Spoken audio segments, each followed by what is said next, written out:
Former Vice President Joe Biden is calling for a House investigation into President Trump's phone call with the president of Ukraine. Biden says President Trump is trying to use his office to, quote, smear his campaign. Ed O'Keefe has the story from Iowa.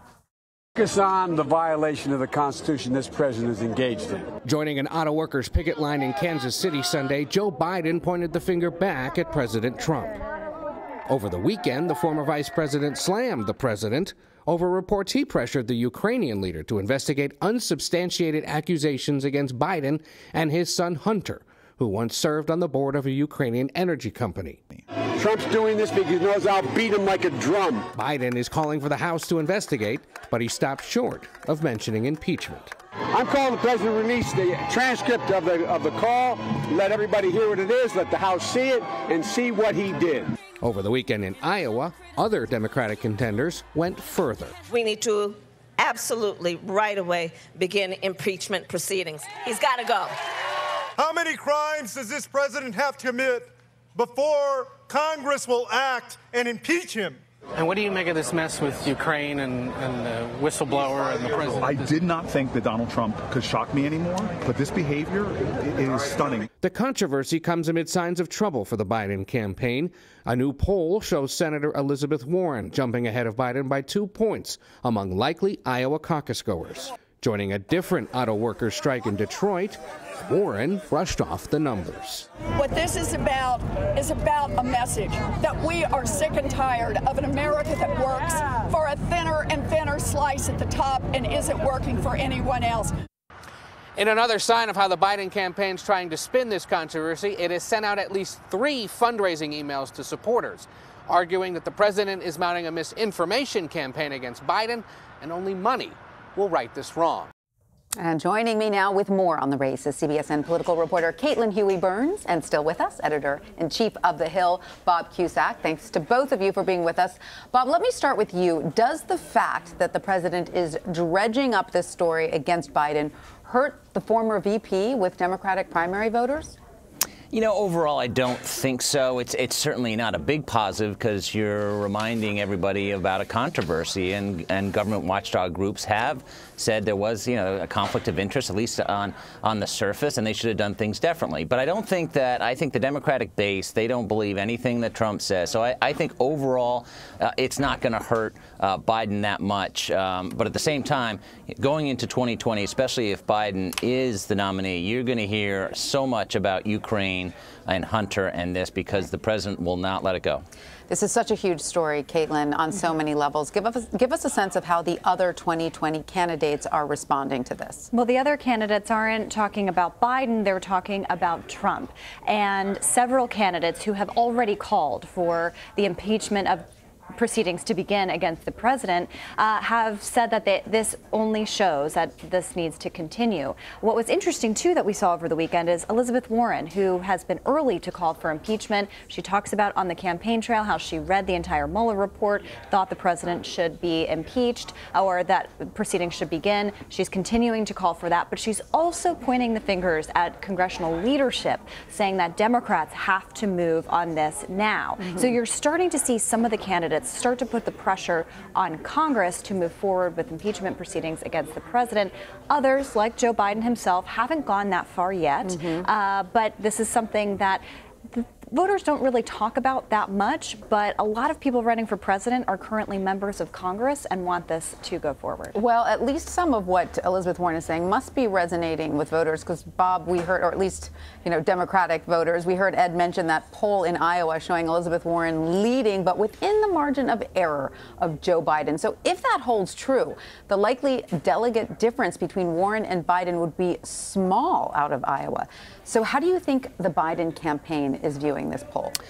Well, I think the Biden campaign is doing a good job of lowering expectations because politics is all about expectations. And Biden doesn't have to win Iowa. Usually in Iowa, the more liberal or more conservative on the right will win. So Warren is looking quite good for Iowa. At the same time, Biden was winning the prior poll in Iowa. So she has got momentum. This has to concern someone like Bernie Sanders because Warren is grabbing the headlines.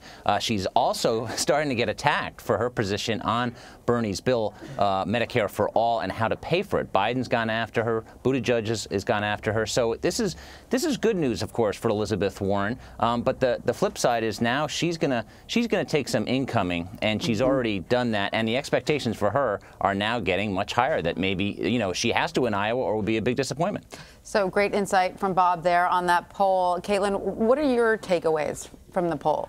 Well, beyond who is at the top, let's look at some of the other contenders. Kamala Harris's campaign last week told us that basically they have to come in the top 3 in Iowa or else, really betting everything on that early caucus state.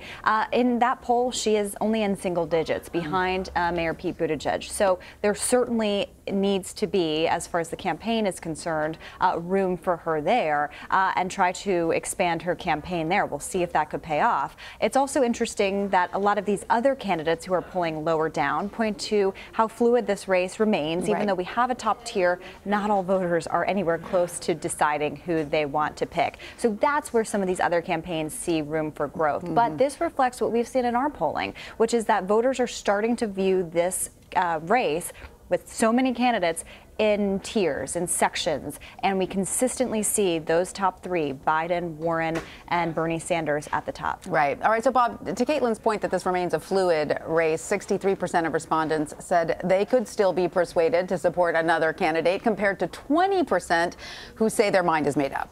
How reassuring should that be to campaigns trailing Warren and Biden right now? Well, it's good news for those at the bottom. There was a lot of debates to be had. Remember, Iowa doesn't happen until the first week of February, so we've got a long way to go. It also shows no one is running away with this thing, and that this could go on for a while. And of course, there's always speculation that it could go all the way to the convention. But with so many candidates, you never know. So I do think this is a wide open race. But the problem for Booker and Harris is that they do have to move up. To Caitlin's point, they have to move up in that top 4 or 5, or they're not going to be around that much longer. And it is interesting that Warren, even though everyone is saying, okay, I could change my mind, they like Sanders, they like Biden, they like Warren. They do like who they like. So, Caitlin, on that note, we have heard that Cory Booker says that unless he raises $1.7 million by September, he may drop out. Is that an idle threat, or do you think he really means it? Well, when they made that announcement, it was a pretty brutally honest assessment of the state of their campaign, but there were lots of questions about whether this was a fundraising ploy, given that we're just 10 days from that next quarter deadline. This is a campaign that has really struggled to gain really any ground when you look at polling. Cory Booker has made the debate stage, but we did see that the campaign announced that they've raised $500,000 so far after making that announcement over the weekend. So they might make it. So maybe this is having an effect. Certainly still a long way to go, but there is still this question of, was this a way for the campaign to raise money? Will he actually drop out if they don't reach that number that they wanted to? He has qualified for the next debate, so we will see. Right. But again, another instance of a campaign where just kind of struggling to get off the ground in this crowded field that has people consistently leading at the top. And if it's a fundraising strategy, it's one you can only use once before you start crying wolf, right? All right. Great point. Caitlin Huey-Burns, thank you so much for joining us. Bob Cusack, thank you to you as well.